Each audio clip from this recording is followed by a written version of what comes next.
So this interview is with one of my best friends, Darrin. I've known him since kindergarten. Became good friends in like fourth grade, in particular fifth grade, and have known each other since then. And unfortunately, I messed up recording the audio again, so his voice is a little warbled. Also, mine's a little quiet, so I'm going to do my best to go through and edit it a little bit, but I'm somewhat hopeful, I guess. But anyway, I chose an intro song for Darrin, something that he recorded and sent to me like freshman year of college. More for him to get a surprise out of what it is.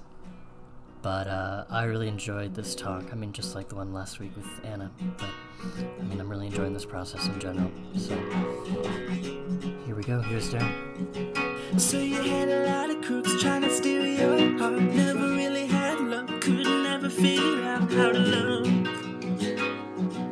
How to love. You had a lot of moments that didn't last forever. Now you're in the corner trying to put it together. How to love. How to love.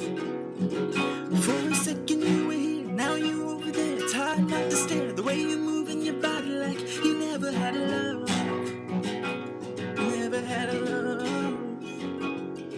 You was just so young and your looks were so precious. But now you're grown up, so fly like it's a blessing. But you can't have a man look at you for Yo. 5 seconds. Without you feeling Hey, insecure. can you hear me? Yeah, just fine.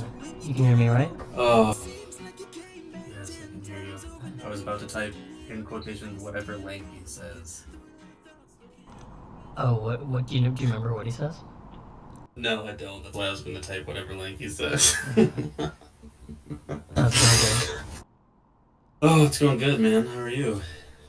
I'm doing good. I'm sorry I was late. That's alright. I hadn't done any grocery shopping since I got back from San Francisco a few days ago, so I was like sprinting down the street with like 50 pounds of groceries on my back. Like switching Dang. arms every block because you get tired. You know how it is. Yeah, I know how it is. Yeah, it's pretty important, like food stuff, you know, so. Nothing like a good grocery run after a trip. Oh, I know. 1 second, I'll be back in like 3 seconds. Okay.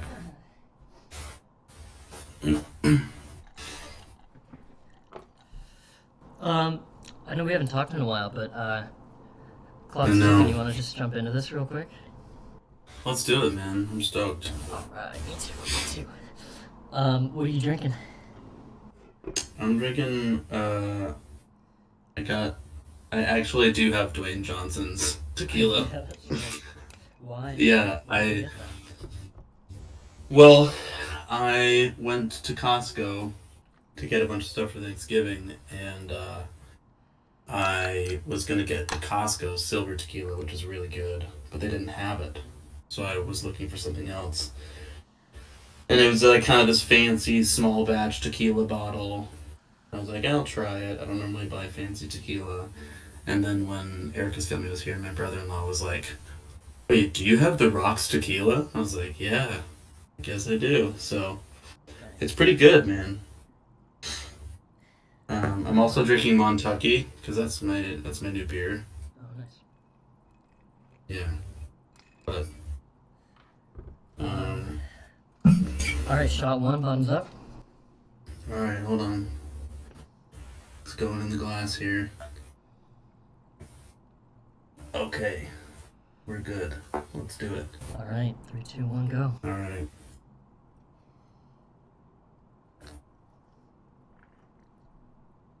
Smooth. Are you chasing a bullet with peppermint tea this time around? No, arguably worse. Oh no. Tito's vodka with passion Okay. bubbly sparkling water. That sounds great. I Uh, think that's way better. You know what? I just had that combination and it wasn't bad at all.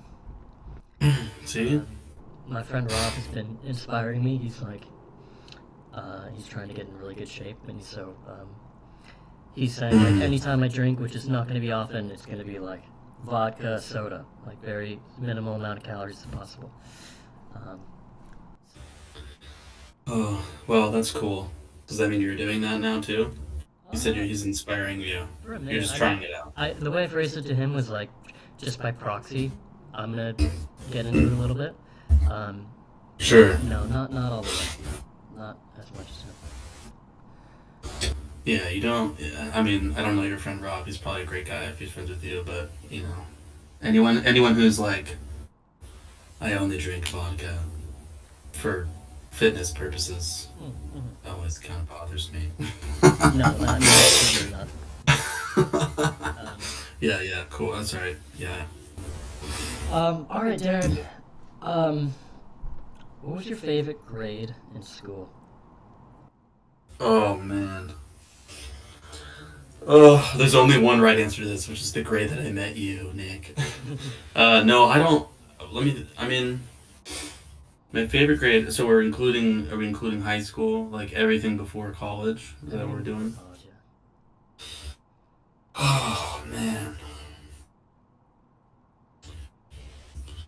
Um, I would probably say. Um, I don't know. It's kind of it's a toss up between like fifth grade was pretty legendary. Yeah, it was. Um, just like very well rounded, Mm-hmm. youthful year, you know. Um, And what are you and that like friends, teacher, stuff you learned? I mean, our teacher was great. Um, I felt like I feel like fifth grade was like the kind of in my memory that's like the pinnacle childhood year. Yeah. It's like everything is kind of like that's like the peak. That's like the childhood, the quintessential childhood It's also the year year. before middle So school when like shit got real, you know? yeah, shit got real very quickly. Everything's got pretty different.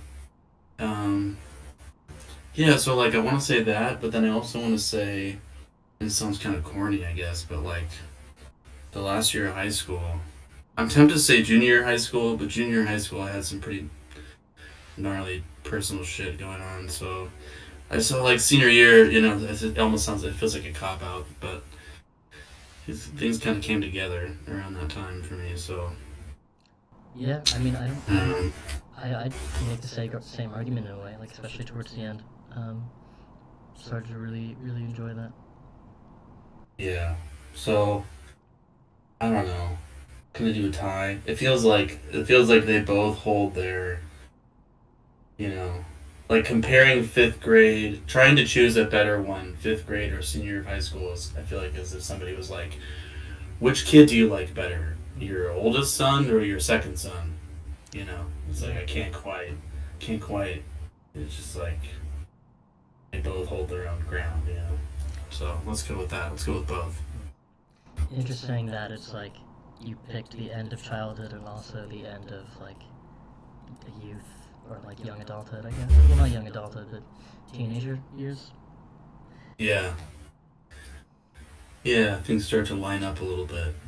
It's like your last stage before you molt into a new thing, Hmm. maybe something like that. Um, Real quick, keep in mind that clock is ticking down from an hour, which I started at like 3:10. Um, and then Okay, every cool. 20 minutes we'll do another shot. So at 3:17 or 3:30, we'll do one. I guess 4:30 for you. Nice, Um, cool, and then 4:50. great, All love it. right. What's something you're better at than anyone you know? Oh man, um, better at than anyone I know.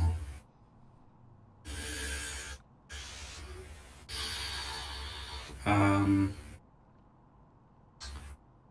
well, there's an easy answer that I'm gonna go with. so we don't have to wait too long for me to answer, which is shaving my head. That's a guaranteed. Everyone else compared to me is trash at that. Why do you say that? Been doing that for 10 years now, maybe a little bit more actually. And it's like the friends you have now are starting to do it for the first time because they're embracing the bald. Honestly, friends I have now are not, like, I'm kind of surprised. I'm not gonna name any names here, but there's some people where I'm like, you just gotta, like, it's way more normalized. We don't have to get too deep into this, but it's way more normalized for people to be taking hymns and stuff, and there's like all this preventive stuff.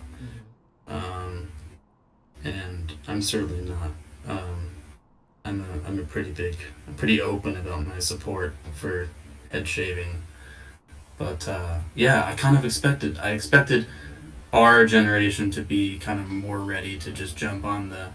And I guess I shouldn't speak so proudly, but at least in friends that I have, where it's obvious what's going to come down the road, it's like just jump on it. But it's a big move. It's a big jump, and in some ways it's probably harder to do in your 30s than it is in your 20s. Maybe, I don't know. When you did it for the first time, and you were looking at your clean head, were you like, oh, like I did a pretty good job. This actually suits me pretty well, or were you? Well, I know. I don't have like it's not like a super vivid moment memory.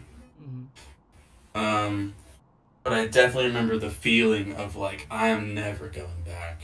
Like, this isn't like I crossed a threshold that was never going to be crossed again. Which was kind of cool. Honestly, it was just a huge relief. Like, and it was a pretty smooth transition because I was down. I mean, I started losing my hair when I was like 14. So by the time that I clean, I had like a year or two of like really short buzz, like like after college. So it was pretty slim there for about a year. So it wasn't like a huge jump. I was basically just buzzing it down all the way. But yeah, there was definitely that threshold moment where I was like, I'm not gonna. And sometimes I wonder, like, that show Alone. All my friends watch it, but You talked about it a little bit, yeah, but you know the concept of it, right? yeah. Yeah. So sometimes, like when we were really into that show, I was like, I kind of like, I'm never gonna grow my hair out, but I am kind of interested to see what it would look like if I did for like 3 months. But that's never gonna happen. So yeah, just a fantasy. But yeah, that's the easy answer for sure. Shave my head. I'm way better at that than anyone I know.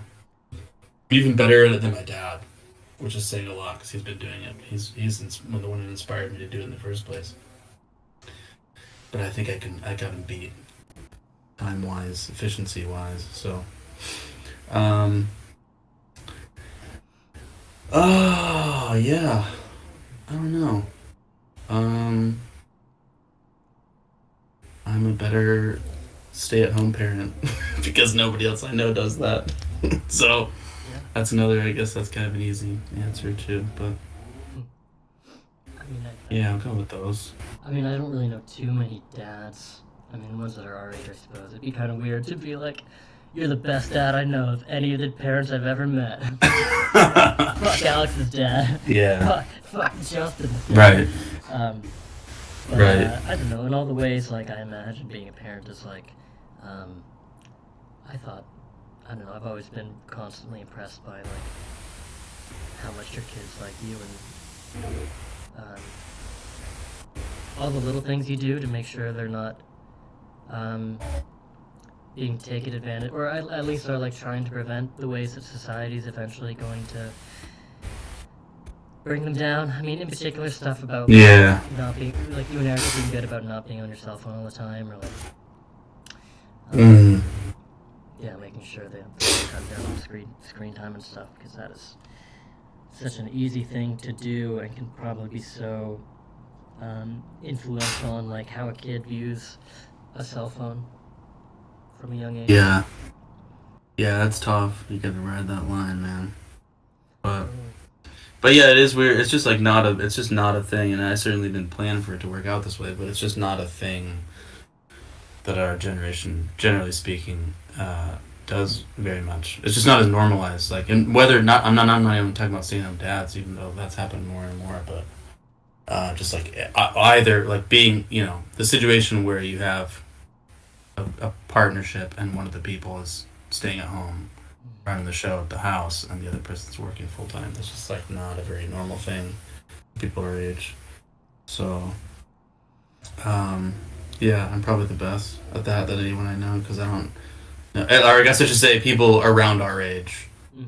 I don't know, but let's stick with head shaving. Head shaving is a guarantee win. Let's stick with that.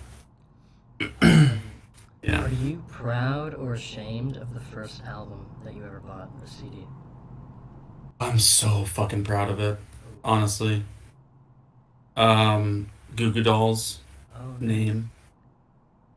Yeah. You still own it? Um, I mean, I don't have the actual like CD, but But I you got still it on, listen you got to it the on Goo Goo Spotify? Dolls. I got iTunes, Apple Music. Yeah.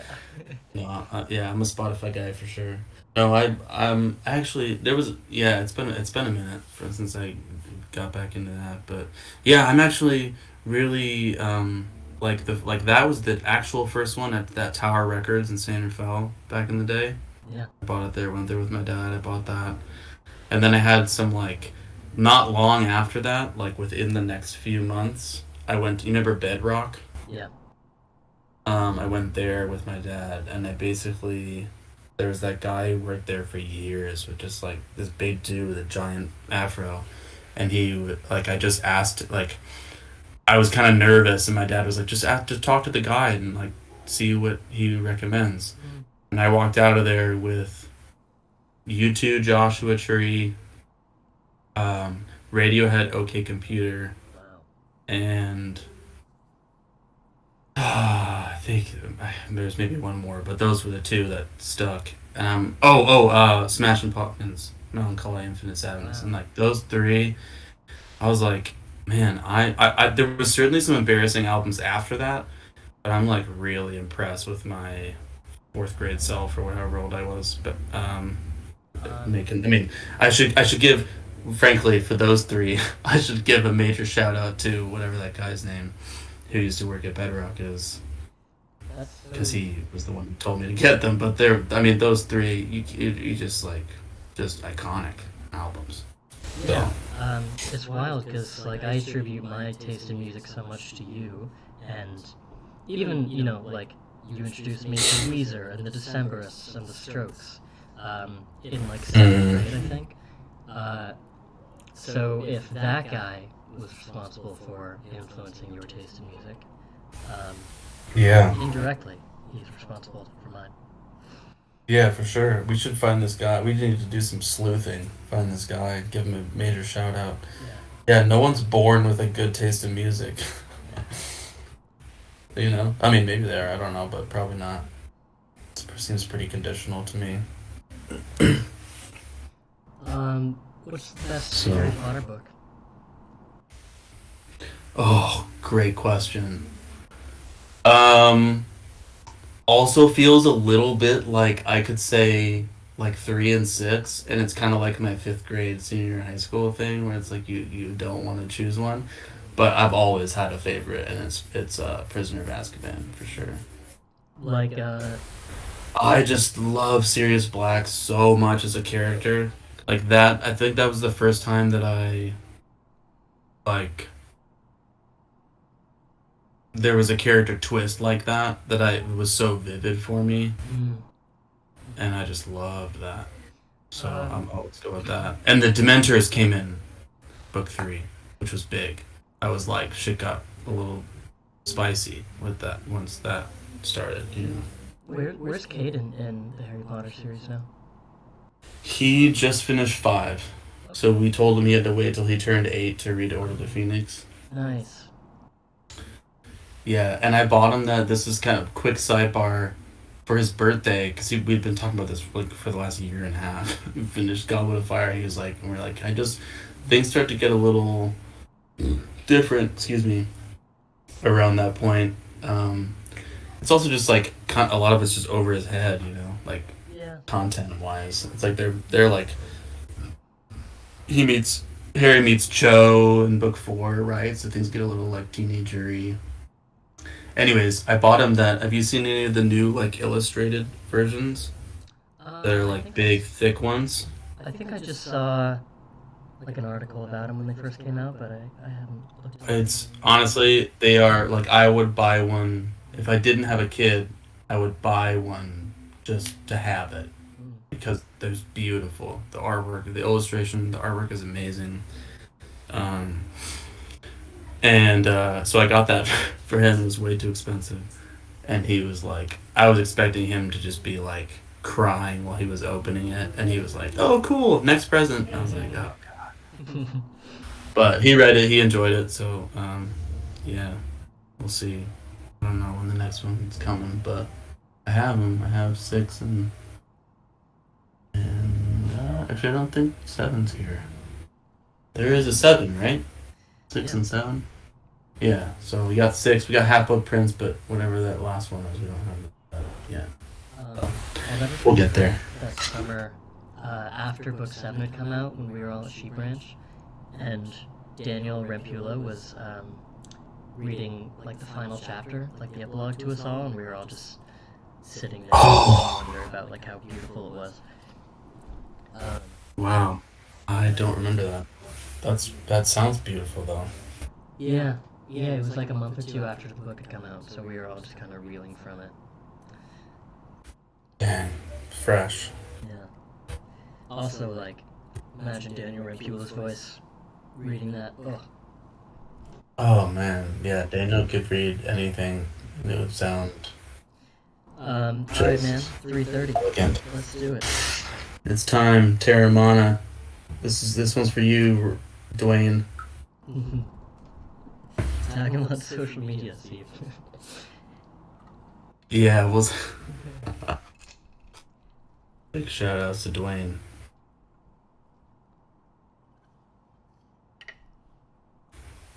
I used to be really embarrassed about how I would like not finish shots. Sometimes it just goes down nice, and sometimes there's like a little like kid shot left at the end. Um, And I'm no longer embarrassed about it. I just own it. I'm like, yeah, sometimes it's hard and sometimes it's easy. It's fine. I used to sip shots. I thought that worked for me better, and then it stopped. So no, I just Honestly, sipping straight, neat liquor is an underrated yeah. experience. I guess by alcoholics it's not underrated, but for for the rest of us, it's yeah. You don't have to always put it back. But we just did it. We just did put it back. So that's good. Um, Darren, who do you play in Mario Kart, and why do you pick them? Yoshi all the way, and honestly, I don't know why. I don't have a good explanation for why. I felt like Yoshi, because when I mean, you know this obviously, I was the guy without a console growing up until like, I don't know, 8th grade or something. So Super Smash Brothers inspired my Mario Kart choice because I didn't really I played the original one, but I wasn't really into it until Double Dash. Mm-hmm. Like until I owned Double Dash, I wasn't like a Mario Kart guy. And by that point, we've been playing Super Smash Brothers, so I don't know why I chose Yoshi always in Super Smash Brothers. I just felt like he was kind of the underdog. Like he didn't have any crazy tricks. He was just kind of like he would do his little flip thing, and like I just kind of liked that about him. I also loved how he looked in yellow. Oh, Thought that was a cool train. Even yeah, I don't think you could do that in Mario Kart, but you could in Super Smash Brothers for sure. Um, yeah, let's go with Yoshi. I like Yoshi. I'm trying to think of other. I think Yoshi was my go-to for sure. I can't think of another one that I latched onto as much as Yoshi. Um, I feel like Yoshi, and then if I was feeling spicy, I'd choose Waluigi, just to piss everyone off. you're like, all right, guys, sorry I have to do this. They're like, and then everyone's immediately afraid. It's like it's kind of a power play, you know. Yeah. What's the craziest coincidence that's ever happened to you?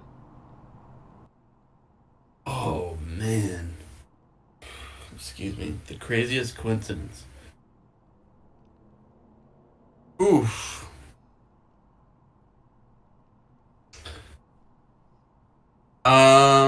Ooh, I got one. I'm timing myself because this could get way too long. I'm gonna try and bring it to like a couple minutes. Uh, when I was studying abroad in Tanzania in college, I it was my it was my first semester or my first quarter of senior year of college, and I took off my next quarter to travel by myself in other parts of Tanzania and Kenya. And um, during the first quarter, when I was studying abroad, uh, Erica, who's now my wife, but at the time she was just a friend and love interest, and our friend Jill, we did a trip from Dar es Salaam, which is where we were studying, to our final destination um, was oh god, I'm embarrassed that I can't think of the name of this. The original name. Anyways, it's the biggest waterfall in the world. It's on the border of Zambia and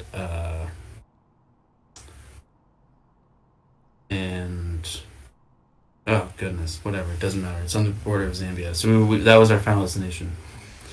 We stayed in a place in Malawi, which is in between Tanzania and Zambia. Uh, and it was like a very touristy spot. It was on Lake Malawi. Beautiful, beautiful place. We stayed there for like a couple days, and there was like a family who run the place, and then there was like a couple just like locals who just came there to like hang out with the tourists. And we had a blast. And then a couple months later, when I was traveling by myself, I was in uh I don't remember exactly what city I was in, but I was somewhere. Anyways, I met this guy who was also traveling, who's Israeli, and we hung out for a couple days and like did bounced around town together. And I don't even. This is embarrassing. I don't even remember exactly how we met, but we just stumbled across each other. It was probably at a. It was in Tanzania. I mean, yeah, I don't know. We probably just stumbled across it at bars, and I don't know. But we came to find out after hanging out for a few hours that he had left Israel and like was traveling, just doing like a major travel. He bought that one way ticket, didn't look back, and had been gone already for like 3 months. So he was like, we were started talking about our trips, and I talked about that trip that we did to Malawi, and he was like, "Wait, we're in Malawi?" And I was like, "It was on Lake Malawi," and I told him the name of the place, and he was like, "I literally just came from there. I've been living there for the last month because I came there to stay for a couple nights, and the girl who I met this girl who like had been staying there." And this was the girl that just like was kind of a local who would hang out with people who stayed there, and we basically just like fell in love, and we just slept together for like a month. And it's like I had just met that same girl, like a couple months before, and I mean maybe that's not that much of a coincidence, but at the time it was like that's just Yeah. crazy. I meet you in some random other city in a different country, and we both were in Malawi at the same location. Like there's so many random spots you can stay at.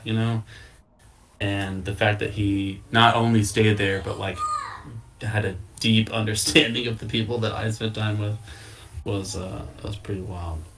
Um, that's really funny because, like, I remember a few years ago when I found out that um, your mom was like best friends with my friend Hillary's mom. Um, Oh, that was cool. I loved that. yeah, and it just made me think that like people who give off certain vibes befriend other people who give off certain vibes, and then their kids have certain vibes, and then those kids like me and you became friends, and then later Hillary and I became friends. Yeah. And then like you were friends with John Hopkins at one point, and then I introduced John to Hillary, and now they're been together for like over 2 years. Um, Oh wow. Oh, so that Hillary and that John. That's cool. yeah, Dang. yeah. Yeah. How about that? So It's kind of nice, right? Like when stuff like that happens, you just kind of like it just kind of tickles you a little bit. Yeah, that's yeah, just feels good. yeah. This is not the right phrase to use, but the sentiment remains. Like keep it in the family. Keep it. Hey, we're all one family as humans, right? It's like a Yeah. human thing. Uh huh. That's nice. Is there an essay you remember writing for school that you're proud of or remember well? Ooh. Yeah. Yeah, there's one big one. It's my it's probably my proudest scholarly accomplishment. Um, my senior year of college, I took a class. I forget exactly what it was called, but I was an international studies major. It was something. It was some international studies class. I forget exactly what it was about, honestly. Which this seems to be a theme now. I'm realizing my answers to these questions. Anyways, I had a really great teacher. He was so different than any other teacher I've ever had. He was Turkish and he was just like so fucking blunt. He was just like he just took no bullshit. Anyone who was dicking around in class, he would just immediately call them out. Not like I mean, it's senior college, so people aren't dicking around, but I just mean like he would be quick to call people out on their bullshit. He was kind of loud and he was just like it was just a nice change of pace. And we had a final like our final thesis that we spent the last like I don't know few weeks of class at least. Like it was just like it was a pretty big deal. He was like it was one of those like I really don't like it needs to be more than 10 pages, but it doesn't you don't the quantity of pages doesn't matter as much as like I'm giving you a lot of time to work on this thing. It better be fucking really good, which I appreciated. And so you had to choose a topic. It was I think it was a globalization class because you had to basically it was something about like your topic had to be related to globalization as it relates to like how a particular area of the world is progressing into the future, like how globalization is going to affect the future of this region. Yeah. So I was an African studies major, or we had to choose a region for international studies. So my region was Africa. So my topic was about Nollywood, which is like a supremely popular film industry in Nigeria. That is, it's named Nollywood based off it's Bollywood and Hollywood, sort of. It's kind of the number three, and I just fell in love with like my main focus of studying was in East Africa because I was speaking Swahili and I was into that. Like that was the region I was most familiar with. But so Nigeria's in West Africa, and so it was kind of like a new experience learning about that region, but also how much that has uh, permeated into the culture there. And at the time, at least, I don't know if this is still true, but the amount of movies that were made in Nigeria was something like it was like more than Bollywood movies and Hollywood movies combined. There was just like so many people making so many fucking movies in Nigeria, and they were often comedic. It was like often like kind of a dark comedy style, if I remember correctly. Anyways, my essay was about basically how globalization has influenced the rise of the film industry in Nigeria, that is Nollywood, and it was so much.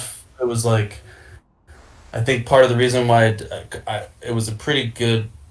Like I wrote a good fucking paper, and part of the reason why I think it was good was because I was so fascinated by it. I was just like, I couldn't get enough. So I wanted to read all of the, normally like if you think back to college, it's like you need this many citations or whatever. And normally that was a pain in the ass. You were like searching for citations to put in your paper. But this was like, I wanted to read all of the things about it. And I just loved it. And then I felt good about it. And it was like one of the, it was like it's not, for me, it wasn't super often that I submitted a paper and I was like, I fucking killed that paper. But that, I did kill that paper. And then the next year, Oh, good. a buddy of mine took a class from that same professor, and then one of their assigned papers to read was the one that I wrote. No way. It was dope. That was like probably the coolest thing that's ever happened to me. So, did your teacher say anything to He, you after you turned in your paper? no, I mean he said he like we had a good conversation about it, but he wasn't like, I didn't get any special treatment. I mean, I was a senior in college, so like, and the thing about Portland State too is like you get people like you get people who are like 35, 40. Like there's just such a wide range of people taking classes, so like a class like that, you just had to have chops. So people were writing amazing shit. Like I was not the only one. You know what I mean?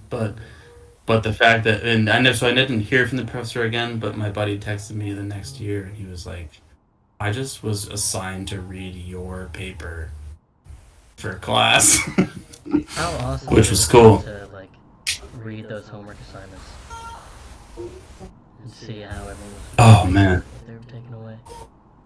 I would have. I mean, the like selfish part of me would just eat that up. Yeah, for sure. It's funny. I haven't thought about that in a long time. It's Um, great. you know what's interesting is I remember when we were at Justin's bachelor party in the little cabin in Montana, um, and we were playing Mm-hmm. Fuzzy Duck. Uh, at one point, I asked everyone what their like if they could write a thesis about something they're really knowledgeable and interested in. What would they write about? Mm. It was yeah, you gave me the same topic. Um, Oh yeah, yeah, yeah. That's right. I do remember that. yeah, Yeah, that's cool. nice. I'm glad it's still the same thing. Yeah, super cool. Um, what's the best gift you've ever gotten? Oh wow. Ooh, I love this. Um, so my brother-in-law, who's at my house right now in the other room, Mm. and my other brother-in-law, his older brother, excuse me. Um, we came up with a game together. This was like maybe, I don't know, 5, 6 years ago. Uh, inspired by Pass the Pigs. Remember that game where you toss the pigs and that you get points for how they land? Yeah. Yeah. So, and I think we probably I'm sure I've told you about this. We probably played it, but uh, the best gift I ever got. So we just came up with this game. Basically, it was like his parents happened to have two sets of Pass the Pigs, and so we came up with this game where you throw the pigs, and if they're close enough to like we change the points for like what you get for how they land. But if they're close enough together and you can fit them in like this jar, or it was like I think it was like a vase Uh, at her parents' house that we used. Um, that if you can fit the vase around or the vase, whatever, around the pigs, you get to double your points. And then eventually it evolved, and we picked one where we picked you choose your we call it that was the there's a name for it. There was a name for that, and then there was like we ended up on a cup of destiny, which is like a smaller cup, which is if you can get all four pigs, which is basically half the circumference of the larger one. If you can do that, then it quadruples your score, I think, or something. Um, we just play that shit endlessly. And one Christmas, they made their own set to give me, and we called the game. We ended up calling the game Slaughterhouse Four because there was four pigs, nice. and they wrote the rules out, Oh man. and they just like the rules were hilarious, and there was like they were really good rules because I mean, if you, I've probably talked about this with you before too, but like the Erica's family is super competitive, so they're like they. It was important to them that the rules were like on point for the game, you know. But it was just so like it was so based on just like a very personal experience we had together, and it was just so clear that they designed the cover of the thing, they printed it out, and literally like on Christmas Day they were finishing typing out the rules, which like I'm a pretty punctual guy, so but I didn't let that bother me. um I just loved it was just like such a unique, like you can't recreate that, and it was very much specific to our experience, and that was just cool. I just love that so much. Yeah, it's one of So the best gifts. it's hard. I'm honest. That's a funny. It's funny you asked me that because I'm so bad at giving gifts. Generally speaking, every once in a while I'll get a banger, but mostly it's just not very good. Uh, at least that's what I tell myself. One of my favorite deal breakers I ask people is Mm. it's never been a deal breaker. I don't think. Um, is if like deal breaker, you're dating someone for 6 months, and for your birthday they get you a $50 gift certificate to Amazon. Yeah, that's an easy deal breaker. Easy call. You can't do that. Imagine like You can do it to like your nephew. You can't do that. You just can't do it. yeah. I would, although I would, in retro, or like thinking about it, I would love to see the look on someone's face if they like give you a card and you open it up and you look at it and you're just like, you're done, get out of here. True. Just immediate, Yeah. immediate cut off. Um, Yeah, I. That's funny. When you first brought that game up, I was like, Nick, come on. And then after a couple of years, I fucking love that game. I bust it out every once in a while. Like you can just, I like it as a game that you can just bust out for like a couple questions, and like just occasionally when it makes the most sense. mhm. You know, it doesn't necessarily. I think it doesn't necessarily need to be like let's sit around the table, let's ask 15 deal breaker questions, but it's great for like when the time is right. When you think of that deal breaker, it can really be a good joke. Um, yeah, I'm still doing that. It's interesting to it's interesting to play it with some people, and like some people are kind of like me, where they embrace it in the aesthetic sense, and they're like, okay, obviously, a person like this is never going to exist, but in that situation, they do. Um, it's like, no, I want to play like real life deal breakers. Like, tell me about actual people that you've broken up with because they did X, Y, Z.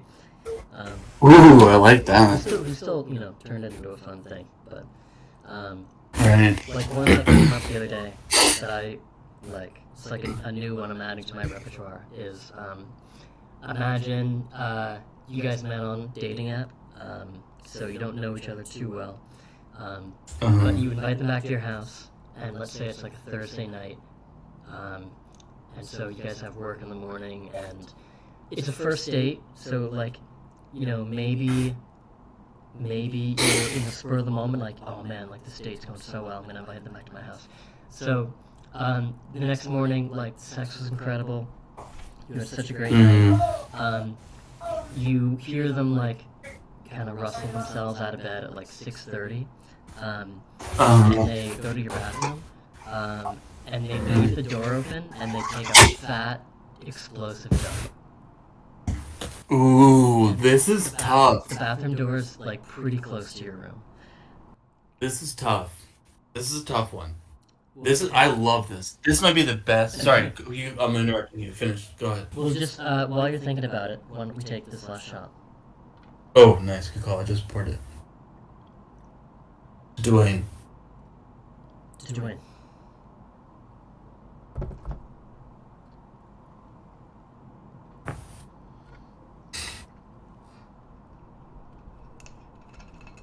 I love that deal breaker. Was there anything else to add before I answer? I guess just that they, they crawl back into bed afterwards and don't say anything. I mean, okay, so as long as they're clean, crawling back into bed. I love a confident poop, unabashed confident poop. I have an older cousin who has been with his now wife for so long, and I remember after they were together for years, he was like, "We've never pooped in front of each other." I was like, "What the fuck are you talking about? How do you? You've been with this person for 5 years and you've never pooped in front of each other?" Eric and I poop in front of each other all the time. So much so, she'll poop and then she'll be like, she'll save the flush for me to poop on top of it. So I'm a big fan of pooping, but that's very different than somebody, like, that's the first time. It's tough. That's a tough call. I'm right on the edge here. We're back to 5th grade versus senior year. This is, I can't, which one do I choose? I'm gonna go with, I'd give them the benefit of the doubt. But we have to talk about it. If they wouldn't acknowledge it, I'm gonna be like, I love that you just pooped in front of me. And if they were like, I didn't poop, then it's a deal breaker. Keep in mind, it was a pretty explosive, like loud. Like, explosive, loud. I don't know, old school South Park comedy levels of loud. The thing is, there's no way that I would be surprised if anyone in the world exists that hasn't had that kind of poop, or I guess like of a certain age, right? You've been alive for a while. So Unfortunate that it happened we're just in front of this person that you just had, an amazing, like an incredible night with, but it did happen. yeah, it did happen, and we're shitting ourselves if we don't acknowledge the fact that it's just a normal thing. And if it happens, I would say the deal breaker would be you just met them and it happens like 4 days in a row. Like you're like, this is going so well. Like the poop thing was kind of weird, but like the sex is so good that we're gonna keep this going. 4 days in a row it happens, and there's no conversation about like if they have food poisoning or like there's something else going on, and they just think it's super normal that they just do that all the time. Then they might be like, all right, that's kind of weird that you wouldn't tell me about that. Yeah, they But save all their poops for when they're at your house. yeah, right. I was like, are you holding this in to release it like right after we have sex? Is that your plan? I don't know. But overall, I give him the pass. Overall, my answer is I give him the pass. Keep it going. Just Not like a deal breaker. last little twist, if they get back into bed and you're like, you go back to sleep and you're just like, okay, I'm not gonna talk about that. You wake up like an hour later to use the bathroom, and it's clogged. Oh, honestly, that changes it so much. If it's clogged and they didn't do anything about it, the thing is, you can take care of that shit pretty quick. And Yeah. somebody's got to have a plunger available. You got to ask them. That's kind of weird if you're first dating somebody.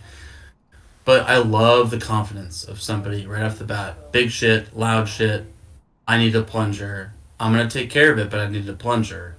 And give me some wipes while we're at it because it got a little messy. I like that. I like that vibe. I'm into that vibe. Honestly, I like that. It means they're not trying to hide anything. That's what it tells you. Yeah, that's true. They're an open book. And 90% of the problems in a relationship come from hiding shit. So let it all hang, baby. Alright, so now we're into phase 3 of the questions, which I like to think can go a little deeper sometimes. Can we go 6 phases? I love you so much. I just want to talk to you for like 3 hours. Can we just We can go a little just further. ride this shit into the night? Alright, cool. Can you loosen up? We're gonna loosen up our hour schedule. I got pozole on the stove, so I have a hard cap at like, I don't know, probably 30 minutes from now. But before that, let's ride, baby. Let's go. Okay. Alright. Who's the biggest thunk you know? The biggest thunk. Oh, I love this question. Oh man. Oh man. What's funny is you said that I felt like I was gonna be so quick to come back with the thunk, and I don't feel like I know.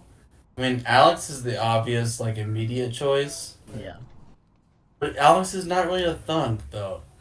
I You know, it know, makes it he's so like, funny when Caden calls him a thug. oh, I know. I mean, so Alex is the easy answer. Alex is like me saying, like, my shaving my head for the first question or second question, whatever that was. Um, only because like Alex's text from the other day where he was like, I'm averaging 6,000 a day, but I'm getting in an hour and a half of basketball every day. So like, can you count that in? I'm like, dude, just figure out a way to count your steps, or you know, I mean, we all support you playing basketball, but like, it's kind of thunky to like throw it in our face like that. Just kidding. I love Alex. If you're out here listening live, which I'm sure is not even possible, but I mean, I think we we just have to appreciate your basketball time. This isn't a complicated setup. You just have to join the Discord call.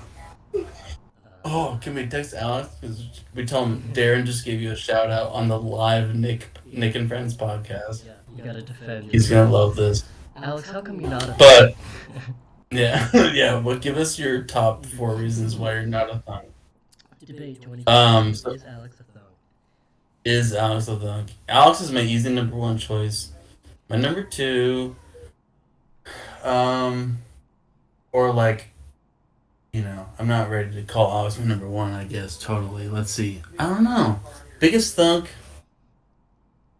I can't think of anyone else off the. So if 5 seconds passes and I can't think of anyone, it's probably gonna be Alex. Let's go with Alex. Alex, you're the thunk. Sorry, buddy. You get older too, and it's easier to not be friends with those people anymore. Either, or they were Yeah. just like it's easier for them to naturally fall out of your life, I guess. Yeah, I guess what you're trying to say is it's a good thing that I don't have a lot of thunks in my life. Like, that's a measure of progress as a human that you're not surrounded by thunks. Yeah. What is something you remember saving up money for as a kid? Ooh. Game Boy Color, teal specifically. Shout out to teal. Which Love that color. Blue all the way. Fuck red. Blue all the way. OG blue. Though ironically, I was not necessarily a Blastoise guy, but yeah. Yeah, that's gotta be it. That's the first one that comes to mind. I'm trying to think of there's gotta be some other good ones in there. Well, real quick, do you remember who you took to the Elite Four? Oh, that is such a good question. Oh my god, I love that question so much. Let me think. Oh wow. Well, the short answer is I don't, but I'm trying to think of at least one. I think I'm gonna make a guess here, and this is just gonna be like a. I'm just gonna. This is gonna be my preferences, my Pokemon preferences. Um, I really want. Here's what I want to say. I wish that when you asked that question, I immediately responded, no hesitation, Jinx. That's what I want. That's my dream. That's my dream. Jinx always has been my favorite Pokemon. Still is. Psychic Pokemon are the best. Cade and my son a couple years ago got into actually playing the game, and I never played it. Oh wait, do you Growing up, Oh, the card game, right? Yeah. the card game, like the actual card game, Yeah. I never played it when we were kids. We were all about that Game Boy life. So we did the actual card game. We might have had cards, but like the game was not a part of our program. We never played the game together. The game was actually hella fun, and it gave me some respect for Magic people. Who, when I was younger, I was like nerds. I was kind of that guy. But now I'm like that. I Pokemon playing Pokemon made me realize like, oh, a game like this is actually really enjoyable. Um, and but the whole reason I said that is uh, Psychic, my favorite deck. So part of the cool thing about that is you like build a deck, which like anyone, I'm sure there's some of your friends out there listening live who are like, I've been playing Magic for 15 years, and you're talking about how cool it is to like build a deck, like you just found out about it yesterday. But I did find out about it yesterday, like a couple of years ago, and building a deck is super fun. Like you get to like match qualities and abilities, and like have it be balanced, but like not too one-sided. And Psychic is my go-to. I always choose the Psychic deck. Psychic. I'm a Psychic Dark Fire guy. That combo, I love that combo. Psychic Dark Fire, I love that combo. So Jinx, oh yeah, that's been a weird part. Is all the Pokemon, all the cards we played, I recognize like two of them. They're all new, but I get the vibe. I've been around enough to get the vibe. So I like the sidekick. Jinx was great, the hard part is I know Jinx was into my Elite Four. that's I just know that, but that's what I really want. I want it to be. Um, I don't know. I feel like I grew up. What's the ultimate? Is it pigeon? That's the last Pidgey thing. Pidgeot. I feel like I had a really hot Pidgeot. Like just really. So that's definitely possible, but that's kind of a boring answer. I don't know. There's gotta be another one, but I forget. But let's go with Jinx as my. Let's just like it's all in memory anyway. So let's just say Jinx was in my Elite Four because all that matters is what my preferences now. So Jinx, Jinx. Final answer. Um, what? I think I've probably asked you guys this before because it came up in a frisbee hot seat group thing. We were playing frisbee and we were playing hot seat during halftime. Um, what's the prettiest slash most handsome you've ever felt? Oh, I like this. Uh,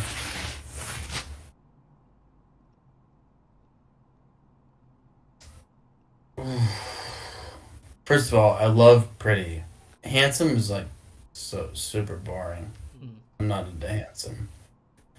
What I hate is like when you're a parent and there's all these kid clothes that are super like gendered, and you get like boy clothes that say "I'm so handsome," and there'll be like a little like I put my daughter in it the other day, and it was like "I'm so handsome" because it was a hand me down from my older brothers.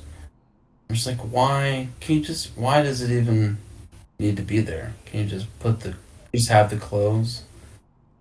So I love pretty. Prettiest is better. Mm. The prettiest I've ever looked, or at least like top tier pretty times. Um, Probably.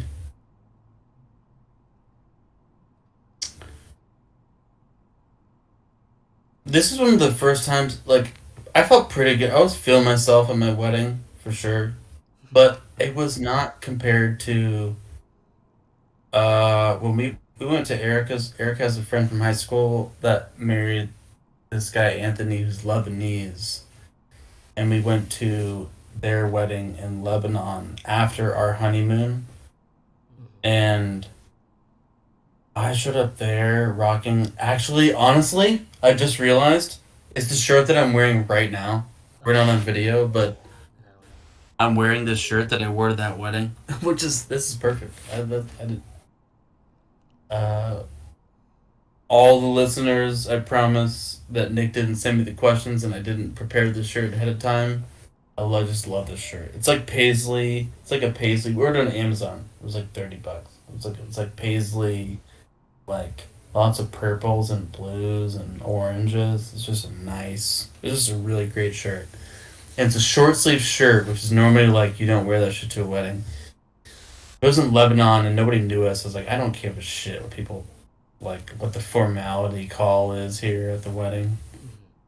You know what I mean? So I just wore this shirt with pants. I wore nice pants under it, but I just wore this like nice paisley shirt. And that was like one of the first times as an adult where I was like, I look fucking good right now. This is nice. Still to this day, if you want to see me in this shirt, go to my profile picture on Venmo. I believe that is still my profile. I believe that picture. Love me a little Venmo. Well, I don't know if I have We should be. Shout out to Justin's wedding and the opportunity to vex somebody, which is for anyone who doesn't realize, anyone who hasn't experienced this yet. It's like you're texting somebody, but you do it through Venmo. Like you can send them any amount of money you want, and then you can just text back and forth. So wait, this picture was taken of you at that wedding? Yes. Yeah. Yeah, you're looking fresh Sure. in this picture. Yeah. So fresh. Yeah. All right. I was looking great. Yeah, you should send me like 2 cents on Venmo just to give me a shout out. Also, shout outs to Justin's friend Andy because him and I had the most Venmo text jokes of anyone that I've ever joked about with Venmo texts with. Yeah, that's the time. I'm choosing that one. It took a while. It took a while for me to be like feel good about myself and how I look in public. But that's what your 30s are for, I guess. Who is someone you once admired that you no longer do? Oh my god. I love this. Oh man.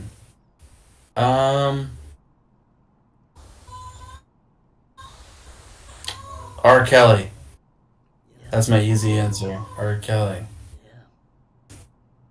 I'm gonna go with a double. R. Kelly, Michael Jackson. My Michael Jackson documentary was tough. That was tough. Or rather, the Oprah Winfrey interview. That was tough. That was hard. It's hard to come after that and be like, you don't enjoy it the same way, you know?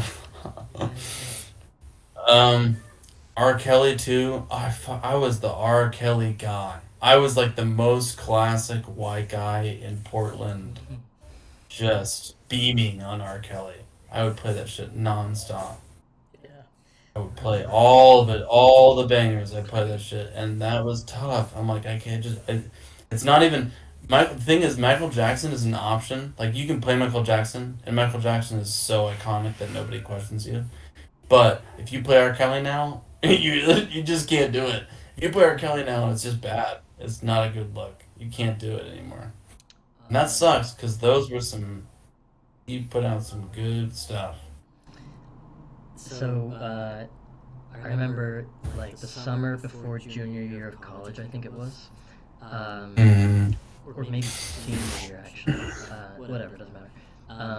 You played... That's me, peak R. Kelly. That's Yeah. peak R. Kelly me. You showed, like, me and Justin When a Woman Loves, and you put it on in the car. Oh, And, yeah, and I was so into it. It was all about it. I learned how to play it on ukulele and everything, and, the other day I was playing like a huge playlist on Spotify, and it just popped up on shuffle, and I was like, oh no. what a banger. Yeah, that's how you know. That's how you know how much. That's how you know how good he was because Nick learned the song on ukulele.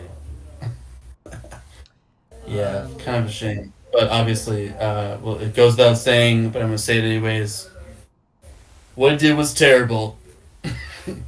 Terrible things, but yeah, definitely don't admire him anymore. Juice, Dad. Guy's here now. I He need wants some juice. This juice is not for you, buddy. This is a different kind of juice.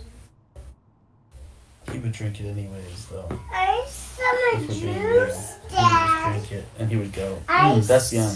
I No need matter what it is. some Tequila, juice. vodka, beer, Dad. coffee. Some juice, Dad. Yeah. Well, why don't you go find Pappy. Go get some juice out there. Do you hear you? We'll get him. I some juice. Just go ask somebody out there for juice.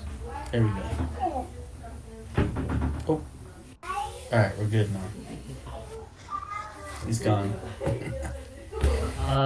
Tell me about yourself. Oh, I was wondering if you were gonna ask me this. When you asked this to Anna, it was like, it was a nice finish. I'm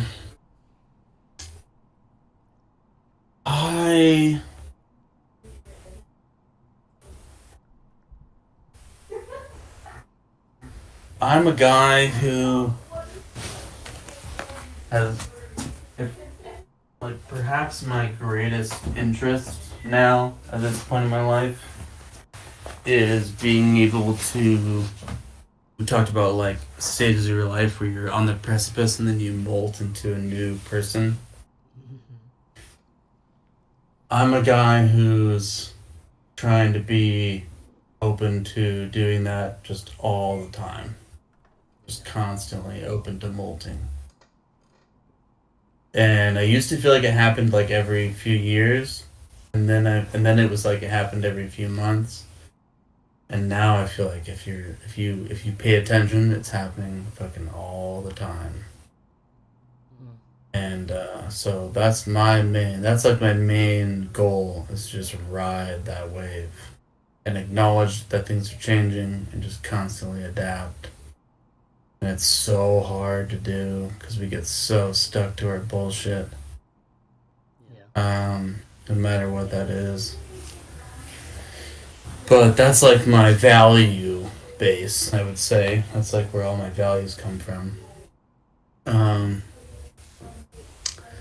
But yeah, otherwise, I live in Scottsdale, Arizona, which I never imagined I would live at. I'm just here now. I got 3 kids. I got an amazing life partner. And I'm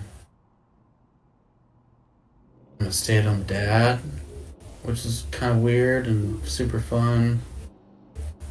And yeah, things are just rolling on, man. That's me. Yeah, things are happening all the time. And trying to be like hella grateful for where it all came from too. You talk about like, let's go back to the guy at Bedrock, you know? Yeah. Like you don't realize, I know you said that in jest, but like, I actually think that's not a small thing, you know? No, it's not. I mean, the fact that I'm. And you apply like choose music taste or whatever, like choose whatever category you want, but like it just everything comes from somewhere, you know. Yeah. You never know what's gonna come from. Sorry, I interrupted you. What were you gonna say? You were asked. That's why you're asking. I was, yeah, like, I mean, the fact that I'm even asking that question, shows like something I care about. And I might not have if I just had never really developed an interest in music overall, which again, I do. You two, like, you were the first one who gave me like a burned copy of Pinkerton, and Oh, it sounds so cool when you say that. probably had to borrow my brother's CD player to even play it. Or like maybe it inspired me to go get a boombox from the mall. Right. Okay. Alright. How about 2 more questions? Yeah, I'm good with that. Let's do it. Well, maybe 3, because this one's 3. short. Do you have a favorite song? Oh, man. I have. There's one song that I could like if I had. Here's how I define a favorite song, because this is I've gone through phases of people asking me music questions. I used to be really annoyed by them. People are like, "What's your favorite band? What's your favorite genre? Yada yada yada." I used to be annoyed by it, and then I was like, "Why am I annoyed by it? Why don't I just like answer honestly?" My definition has come to be like when you ask me what my favorite song is, my response, what I think about in my head is if I had to listen to one song for the rest of my life, what song would it be? And it's a tough. Gosh, I have like a running 5 list that rotates kind of. You know, you kind of swap through it. But I would say if I had to pick number one, I Can Let Go Now by Michael McDonald. I Can Let Go Now by Michael McDonald. Yeah, if I had to listen to one song for the rest of my life, very much inspired by my dad. It's like, here, let me see. It's like, it's 2 minutes and 50 seconds. 2 minutes and 52 seconds. It's a short song. He plays it on, it's just him singing and playing the piano. And it's just, I'm actually playing it. Whoops. No, but he used to play that album a lot. And, it's one of those songs that you can apply to a lot of different things and stages of life. Like when I studied abroad in East Africa, I had like 3 albums on my phone Yeah. with me that I listened to just over and over again. And one of them was Bon Iver's self-titled album, which was their second album. And the other one was this If That's What It Takes by Michael McDonald. And maybe it was just 2 because I don't remember the third one. But I listened to that song so much during that period of time where it was just like it was like the just epitome of just life transition time where I didn't know what was happening. And that was kind of like my grounding song. And then it kind of morphed into my like bedtime song for my kids. I would sing it. I still do sing it to them. But it's kind of a sad song. It's not it's not a pick me upper. I mean, when I hear it, I don't hear sad. I hear I hear full. I just like my heart feels full. I just hear emotion.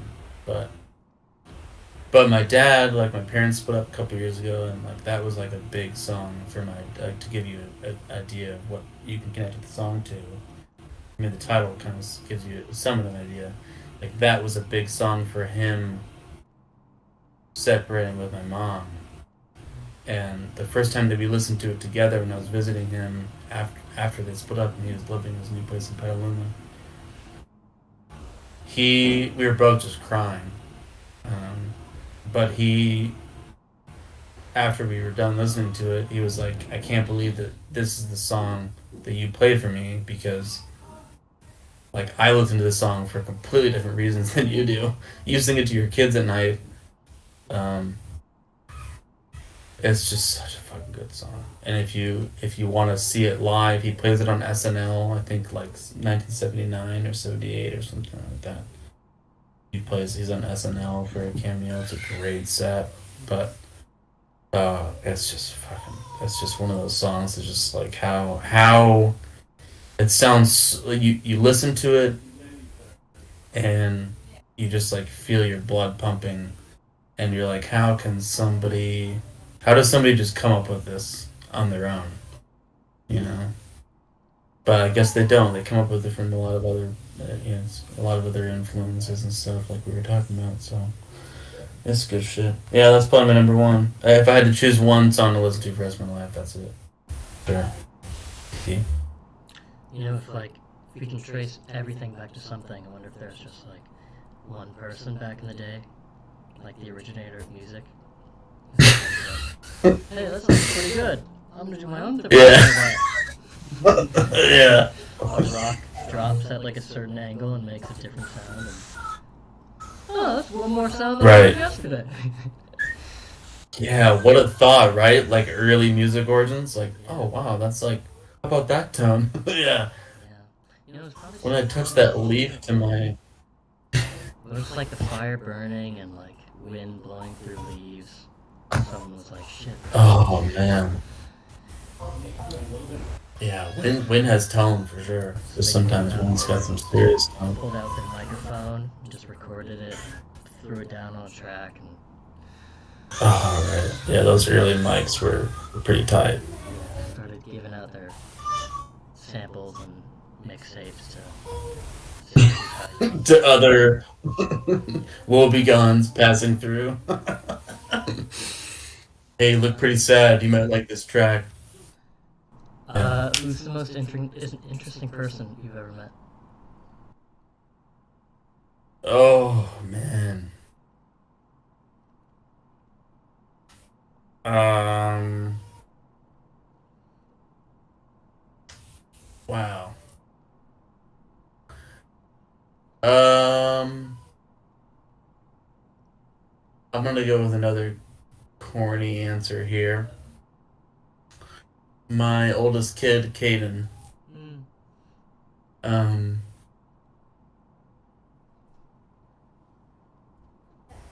I just.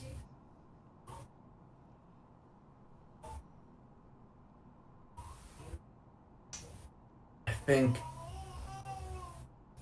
the reason why he's the most interesting probably is because he.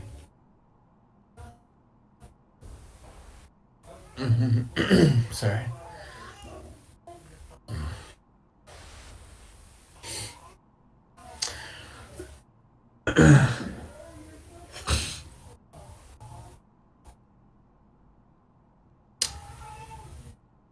People ask me.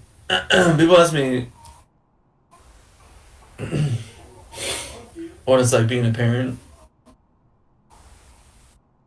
The answer that I've settled on is something to the effect of before you have kids, it's like you're driving through a snowstorm and your whole windshield is frozen over and the only spot you can see through is like a little circle on the wind like in front of you on the windshield that's like a few inches wide. And that circle, you can build a pretty nice lens through that circle. Like if you do your shit right, you can have a pretty nice. You can see shit. Oh well, you can drive pretty good, and no matter how hard the storm is, you can like pretty. You can chart your way through it. Um, but when you have kids, at least in my experience, when Caden was born, that tiny circle it was like I just poured hot water on the windshield and I'm just like suddenly viewing life through a much fuller lens. And so he's the most interesting person because he has more than anybody else so greatly shifted my perspective on how I view my life experience. It's just like automatically. um, And like I can think of people who I love and care about and have met that are like really cool and have done really cool things, and that would be totally fine for me to say one of those people. But uh, interesting. Uh, yeah, he just flipped the board, man. He just flipped it over, and that's super interesting. That's like the most interesting thing to have your perspective change so much that you don't even identify with the person you were before you had that person in your life. So, yeah, let's go with that. Um, alright, last question. Okay. What's it like knowing you'll never understand the true power of the pet?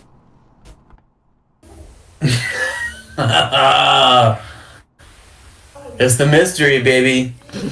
You can taste the power of the pad, but you can't quite ever have it Well, says you. and maybe until we die or something. But yeah, the power of the pad is elusive, man. You can't quite. Just when you think you grasp onto it, it's already like shifting away from you. I mean, I Yeah. grasped the power of the pad a long time ago, so. Yeah, sorry. I can speak for myself. Yeah, I just speak for myself. Lanky should speak for himself. What a closer, full wraparound. Bring it back to DK. That's a nice. I like that. Yeah, What a we get nice. a couple of those. Dang, that's nice. Can we do this like just every week? Just like can we just every Saturday from 410 to 429. Let's just make this happen. You mean like talk I to just them? miss you, man. I wish we could talk. Yeah, we should just talk to them more. Yeah, I mean, Ugh. actually, yeah, I asked Alex, and I might get him later on to do it in person, but we'll see. Oh, I love it. I love an in-person episode. But yeah, I mean, I'm hoping to do, these once a week. I'm glad you listened to the one with Hannah. It's Of course, immediately. definitely more people that I want you guys to get to know. Yeah, I loved it. I listened to Anna immediately. I remember Anna from your birthday Zoom call. Yeah, she's pretty awesome. A couple years ago. She seems pretty cool, man. Yeah, I caught the first 15 minutes right away, and then I came back for. Actually, it happened. My sister was in town when it dropped, and I loved that Jordan was here. But like low key, the whole weekend, I was like, "Ugh, I just really don't know this episode. But so as soon as she left, I listened to it, and it was great. I love this. It's the most Nick thing ever that you're doing this. By the way, I'm sure I'm not the first person. Well, if I am the first person that said that, I love that because it is Nick to a T, and I love it so much. Keep doing it. It's incredible. Thanks, Darren. Yeah. Alright, well, I'll let you get back to the fam and your cooking stuff. So, Yeah. El Sole Rojo, baby. Let's go. but Wait, one more shot. Let's do what? Finish it off. Wayne would be disappointed if we didn't cap it off with one last alright. shot. But then in that case, I'm gonna ask you one of my simple questions that I did. So. All right. Cool. Oh, okay. Let's do this. Uh, favorite cartoon when you were a kid? Ooh. Good call. I'm gonna go with the first one that comes to mind. Rocko's Modern Life. Wow. Love that shit. I loved it so much that I reordered it on eBay with burned DVDs in high school, and I never watched it after I ordered it. But the idea of ordering on eBay the full collection was really cool, and I could tell everyone about it. But yeah, that was great show. Maybe it's just because I've had it on my mind recently for some reason, but you said rock, and I thought you were gonna finish with Rocket Power, and I was like, Oh no, that's an no, interesting choice. Like, I like that show, but my favorite show? that's a classic. But yeah, definitely not. That's not in my top tier for sure. Yeah. All right. Cheers, man. Cheers, there. Thanks for joining. I'll talk to you soon. Yeah. Talk to you later. Love you. Love you too. Bye. Just like you were never gonna be a light in the hall, a key under the mat. If you ever come back, now.